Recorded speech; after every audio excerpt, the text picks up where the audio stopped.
கனவே உனை வந்து சேர நான் இங்க வரம் ஒன்று கேட்டு என் மரணம் நெருங்கிடும் போதும் உன் நினைவில் வாழ்ந்திடுவேன்.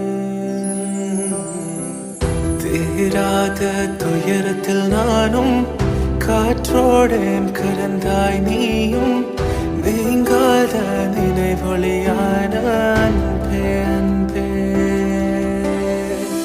மறு ஜென்மம் இருந்தால் கூட உயிரே உன் கரம் பிடிப்பேன உன் கால் தடம் நான் தொடர்வேன் அன்பே.